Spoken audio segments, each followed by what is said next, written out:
Assalamualaikum warahmatullahi wabarakatuh. Kenalkan, nama saya Falah Bilal Iftikar dari kelas F plus 2. Jadi pada kesempatan kali ini saya ingin menjelaskan tentang hubungan kerjasama multilateral, yaitu WHO atau bisa disebut juga World Health Organization. Jadi apa itu WHO?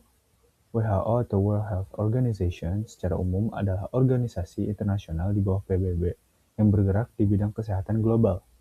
WHO bertugas membantu negara-negara di dunia supaya masyarakatnya bisa hidup lebih sehat. Misalnya dengan menangani wabah penyakit, meningkatkan layanan kesehatan, dan membuat standar kesehatan internasional. WHO juga sering memberi rekomendasi dan data kesehatan yang jadi acuan banyak negara. Nah, dari sini nyambung ke kerjasama multilateral.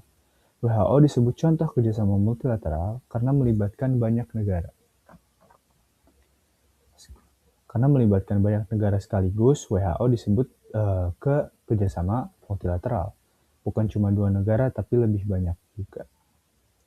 Di sini kita akan menjelaskan tentang kerjasama multilateral secara umum. Jadi, kerjasama multilateral secara umum itu adalah bentuk kerjasama yang melibatkan lebih dari 2 negara untuk mencapai tujuan bersama. Kerjasama ini biasanya dilakukan karena ada masalah atau kepentingan yang tidak bisa diselesaikan cuma dengan 2 negara. Jadi dia butuh lebih dari 2 negara, kayak kesehatan, ekonomi, pendidikan, lingkungan, dan perdamaian dunia. Biasanya ini fokus ke dunia. Dalam kerjasama multilateral, negara-negara yang terlibat memiliki kedudukan yang setara dan bekerja sama melalui organisasi internasional kayak PBB, ASEAN, dan ini WHO. Tuh, jadi dari kerjasama ini setiap negara itu mendapatkan informasi yang sama, sumber daya yang sama, jadi saling berbagi dan saling membantu lah pokoknya. Lanjut, di sini ada latar belakang dari WHO. Jadi WHO ini terbentuk dari setelah adanya Perang Dunia Kedua. Jadi ini sebuah kesadaran global kalau Perang Dunia Kedua itu membuat banyak penyakit dan menjadi sebuah ancaman penyakit yang tak mengenal batas negara. Jadi itu pada saat itu tuh semuanya kena imbasnya deh pokoknya dari Perang Dunia Kedua. Jadi karena kesadaran global ini, WHO diciptakan pada 7 April 1948. Sekarang lanjut ke anggota WHO. Organisasi WHO memiliki 194 negara. Di antaranya Australia, Jepang, Tiongkok, Amerika Serikat, dan negara kita Indonesia. Lalu di sini ada kegiatan dan program yang dilakukan WHO. Yang pasti WHO itu memajukan kesehatan, menjamin akses kesehatan, melindungi dari ancaman. Coba kita jelasin ya. Memajukan kesehatan itu kayak merespon perubahan iklim sebagai ancaman kesehatan terbesar dan mengintegrasi kesehatan ke dalam kebijakan sektor lain.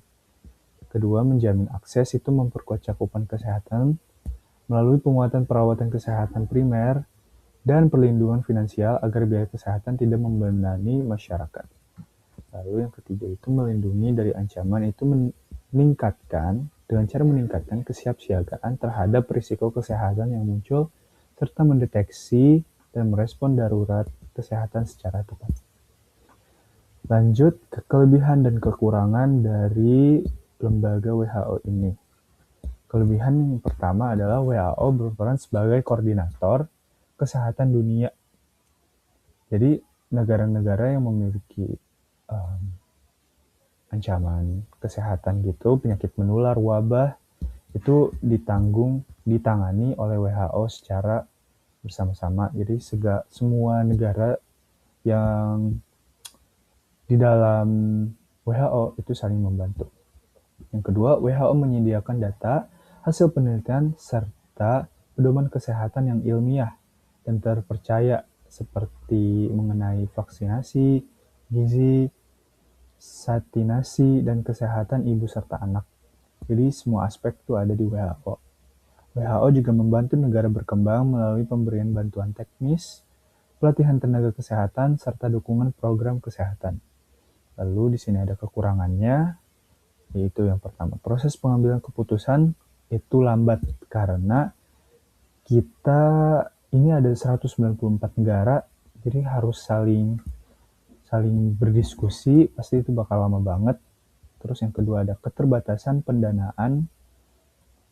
Yang ketiga ada kadang-kadang jadi lebih mementingkan politik gitu di negara tertentu, jadi kadang-kadang masih dikendalikan. Nah yang kedua itu keterbatasan pendanaan. Ya, kita tahu kalau dana itu sangat terbatas dan ini juga bergantung pada negara yang berkontribusi. Sekian dari saya, Falabila Iftikar. Mohon maaf jika ada kekurangan atau salah kata. Wassalamualaikum warahmatullahi wabarakatuh.